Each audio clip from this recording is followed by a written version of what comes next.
Good morning. We are up to Kuf Hey Amud Aleph. We are learning Lila Nishmas Mintel Mariam Bas Kama Hurrein Neshama Shem Aliyah. We are a few lines down by the two dots. Kasav Os Achas Notrikon. Remember, if someone writes one letter as an abbreviation, so the idea being that although the Tanaim all said you need to have two letters, the reason behind two letters is that it normally spells a word. In Hebrew, there are no words that are one letter. As opposed to English, you have A, I, etc. But in Hebrew, there are no such words. However, you could have one letter which is an abbreviation for a longer word. So when a person writes one letter which is meant to be an abbreviation, let's say a person writes a Hey, which is meant to be an abbreviation for Hashem. Rabbi Yeshua ben Meser Mechai, Rabbi Yeshua ben Meser said you're Chai. In such a case, the Chacham Potrim and the Chacham say you are exempt. So Rav Yosef ben Zimra says, where do we find an expression of this idea that you have an abbreviation in the Torah? It's going to give a very interesting answer. I have made you, this is Hashem speaking to Avram, I've made you the father of a multitude of nations. So what does that do with an otrikon? The word Av, as we're about to see, stands for something. It's not meant to actually mean a father, but rather Av nisaticha le'umos. Okay, so the word Aleph stands for a father. Bachor nisaticha be'umos, and I made you a chosen one among the nations. Okay, that's where the words Aleph, Beis of Av, Hamon, and then Hamon. What does the word Hamon stand for? Chaviv nisaticha be'umos. Hey and Ches are oftentimes interchangeable, and therefore Chaviv nisaticha be'umos. I made you beloved among the nations. The letter Mem, Melech nisaticha be'umos. I made you a king over the nations. Vasik nisaticha be'umos. I made you Vasik. Vasik means distinguished. By the way, the word Vasikin, what does Vasikin mean? It means someone who's special, someone who's distinguished. That's the idea behind Vasikin. Neman, and the last letter of Hamon is Neman, is Nun. Neman nisaticha be'umos. I made you trusted the nations. The nations will trust you. Okay, Rav Yochanan Dideyam. Rav Yochanan said an additional example. Anochi notrikon. The first word of the Sersa Dibros, the word Anochi, stands for something. Okay, so Aleph Nun Chaf Yud. What does it stand for? Ananafshi Ksivi Havis. I myself wrote and gave the Torah. So I'm saying I myself am the one who wrote and gave you the Torah. I'm the author of the Torah. Rabbanan Amri, however, the Chachamim say, Amira Ne'ima Ksiva Yehivna. A pleasant statement was written and given. Okay, a different notrikon, a different abbreviation for what the word Anochi stands for. Ikeda Amri Anochi Lamafriya. There are those who say that the letters of Aleph Nun Chaf Yud should be read backwards. And what does that mean? Yehiva Ksiva Ne'amanim Emoreha. It was given in writing, and reliable are its statements. Okay, one way or another, the first word of the Seres Nibros stands for something. So you see these examples where you have an abbreviation written in the Torah. Okay, Devei Rabbi Yinasan Amar. You have another acronym that is mentioned, and this one there's a little bit more that is compelling about the text itself, because the pasuk itself is a little bit hard to read. You'll see what I mean in a second. So this is the angel who is rebuking Bilam for hitting his mule, right? So Bilam is riding on his mule keeps on stopping, eventually his mule slams into the wall, and the angel, then he sees the angel starts to give a musar, he starts to rebuke him, and he says, Ki yarat saderech lenegdi, because yarat, you hastened the road to oppose me. So what does it mean? What does it mean you hasten the road to oppose me? And the truth is, the word oppose me is a little bit strange over here, because the truth is, Bilam to some degree was really following Hashem's instructions, so it pushes the Chachamim to learn this pasuk a little bit differently. So what does yarat mean? Yara ra'asa natza. It is in otrikon, it represents the words, the mule was afraid, it saw the angel, and it turned aside. Okay, so basically the idea is that there was this indication that something was wrong, because the animal kept on doing these different things, and that was Bilam going and doing something against Hashem, which, by the way, is just an important message, a complicated message, because sometimes you have these simanim, these signs, you're going on the wrong path. Now, it's a very dangerous mindset, because sometimes you can have signs, but signs can sometimes be pushing you to do what's wrong and to do what's right. But at least it should give you pause. If a person finds himself doing something, they're on a certain path, and everything keeps on going wrong, then perhaps it's a reason to ask yourself, am I really on the right path? And the truth is, the answer might be no, yes, I am on the right path, and I need to keep on going. But for a person not to pause, for Bilam just to forge forward without even pausing, when all these things around him are going wrong, that's an issue, that's a problem. And that's, again, that happens to us sometimes. Things, we have bumps in the way. Now, sometimes we can say, maybe it's, the Hasidim say it's Maisa Satan. That means that Hashem is trying to get in the way of our, the Satan is trying to prevent us from doing a mitzvah, right? So sometimes the fact that things are coming up is not necessarily an indication that it's wrong, but we have to stop, we have to pause and really reflect and ask ourselves, am I doing this for the right reason? Am I, etc., etc., etc. And that's what the angel is telling Bilam that he did wrong.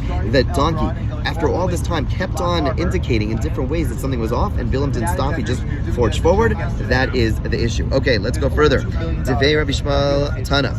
Okay, it says it was taught in the base medrash of Rabbi Shmuel. Carmel. The pasuk speaks of kernels that are used for the Omer offering. It calls them Carmel. Carmel also is an otrikon. It's an abbreviation. Carmole. It stands for a full head of grain. Okay, it's a type of grain. It's a full head of grain. Another example of Acha bar Yaakov Amar Vehi Kilani Klala Nimretzes.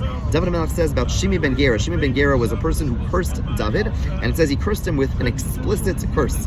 Okay, a curse by definition is explicit. What does the word nimretzes mean? So notrikon, it's an acronym for as follows. This was the curse that was given by Shimi ben Gera. Okay, so Shimi ben Gera saw David HaMelech, and he starts cursing him, he starts yelling at him, and what are the things that it says? The Torah doesn't say, well, the Torah doesn't exactly say what he calls him, but here it goes into detail. The word nimretzes is a notrikon, an acronym for the following. Noafu, he's an adulterer, right? He was mocking him for his involvement with Bathsheba. Moavihi, he's a Moavi, right? There was this claim that David HaMelech came from, well, he did come from Moab. The question was if his mother, great-grandmother Rus, was able to convert or not. Okay, Rotzeachu, the letter Reish stands for the fact that he's a murderer because he killed Bathsheba's husband. Sorehu, he is an enemy. Toevahi, he is an abomination. Okay, so this is the curses that were given by Shimi ben Gera. Rav Nachman Yitzchak Amar, Man Adaber, Man Tzadak. Okay, so here we have Yosef's brothers turning to Yosef before they realize who he is, and they said, what can we possibly say and how can we justify ourselves? How can we justify ourselves? Now, it's what do they then do? Then Yehuda goes into this long justification. So it's kind of odd. First he says, how can we justify ourselves? Then he goes and justifies. So this is what's bothering Chazal. This is what's bothering our sages in terms of their interpretation. And therefore they say, and it's not, it can't be that they're really asking, how can we justify ourselves? Because they clearly felt that they were justified. So what does the word nitzdadik actually stand for? Nechonim anachnu. Nun stands for we are correct, or we are upright. Tzadikim anachnu, we are righteous. Tahorim anachnu, we are pure. Dakim anachnu, we are clean. Kedoshim anachnu, we are holy. Okay, so that's what nitzdadik actually stands for. Okay, last Mishnah, tiny little Gemara Mishnah to finish off this parak. HaKosef shtei osius b'shtei halamos. A person writes 2 letters and 2 lapses of awareness. So normally, if a person does a malacha and then they remember they did the malacha and then they do a new malacha, typically you're going to be chayiv 1 for each one. You're going to be chayiv for each one. Okay, because they're 2 separate things. However, over here, a person writes 2 letters, okay, in 2 lapses of awareness. And what happens? Achas shacharis, the acharos bein arba'im. So 1 in the morning and 1 in the afternoon. How does this work? Person wakes up in the morning, they forget it's Shabbos, and they go and they write 1 letter, A, and they're like, oh, it's Shabbos. Okay, and then later they have their Shabbos meal, they take a long nap, they wake up from their nap, they're all groggy, and then they write letter 2 next to it, again in a state of forgetting. So in the middle, they remembered after writing only 1 letter, they remembered what they did, okay? But writing 1 letter, as we know, is not an actual malacha, okay? So we'll come back to that. But the point is, they write 1 letter. They realized they were not supposed to be writing anything at all, but they only wrote 1 letter, which would not be something that would be chayav for. And then in another state of forgetfulness, they write letter number 2. Okay, Ramliel Mechayev. Ramliel says in that case you're chayav. The Chacham Pochim, the Chacham say you are exempt. Ask the Gemara Micah Mifli, what are they arguing about? Ramliel Savar and Yadil Lechatzi Shir. Rabbanan Savri Yesh Yadil Lechatzi Shir. Okay, they're arguing about whether there is knowledge for half a shir. So what does that mean? So let's go back to a classic case. Normally a person does a malacha, and then they remember that they did, and it's like, oh, I did something wrong, and then they do the same malacha again afterwards, right? So I bake a cake, on Shabbos morning, and then I realize I should not have baked a cake, and then I bake a cake again afterwards. I forget, and I bake a cake again afterwards. I'm chayav 2 chatos. I have to bring 2 carbon chatases, right? Because there was an action, a malacha that I did that was forbidden. I realized I did it wrong. That breaks it up, and then I do a new action. Over here, though, was something different because I only did a half a malacha. I didn't do a full-fledged malacha. I only did half a malacha. Then I realized there was something wrong. Is that remembering enough to break up the first malacha and the second malacha? Or is it only when I have a knowledge about a full-fledged halacha that it breaks it up? Or because there's an argument to be made that the terminology is ein yadiyah lechatzi shir. Gamliel says knowledge of something which wasn't really a malacha, that's not knowledge, and therefore it doesn't actually break it up, and therefore the first letter and the second letter connect, and therefore Gamliel holds you're going to be chayav, whereas the Rabbanan again say, no, there is knowledge for half a measurement. My knowledge between letter number 1 and letter number 2 is legitimate, is valid, it breaks it up, and therefore I never had a full-fledged writing that goes together because I wrote 1 and then I remembered that created a wall, and then I remembered that then I made a mistake and I wrote the second letter, but there's a wall between malacha number 1 and malacha number 2. Han malacha bona. We finished this parak. We're now going to begin the next parak. Here we go. 13th parak. Eliezer says, a person who weaves 3 threads at the beginning of a cloth. The achas al ha'arog, or he adds a thread to a fabric that is already partially woven. So here you have. Remember we saw this earlier. A person has a thread thread which is already partially woven, and a person adds something to it, chayav, a person is going to be chayav. Chacham disagree, whether the beginning or at the end, whether it's the beginning starting off the weaving or at the middle of the weaving process, shiuro shnei chutzin, the measurement is 2 threads. Okay, new thing, and this goes to the heddles. Remember the heddles? The heddles are basically these holes, the weaving process. If you want to look in the back of your art school Gemara, there is a little bit of an explanation of how weaving works. It's a little bit of a complicated process, but basically you put threads through these things called heddles. They're basically holes, and it goes up and it goes down, and you basically have to set your strings in these heddles in order to get the weaving process started. So osa shnei beats bazinir, and a person makes 2 heddle eyes. That's 2 heddle eyes. In other words, they place strings between 2 heddle eyes. Banir in the heddles, bakiros in a kiros, banafa bakir vasal, in a fine sieve, a coarse sieve, or a basket. Chayiv, you're going to be chayiv in all those cases. So for state fierce, person who sews 2 stitches,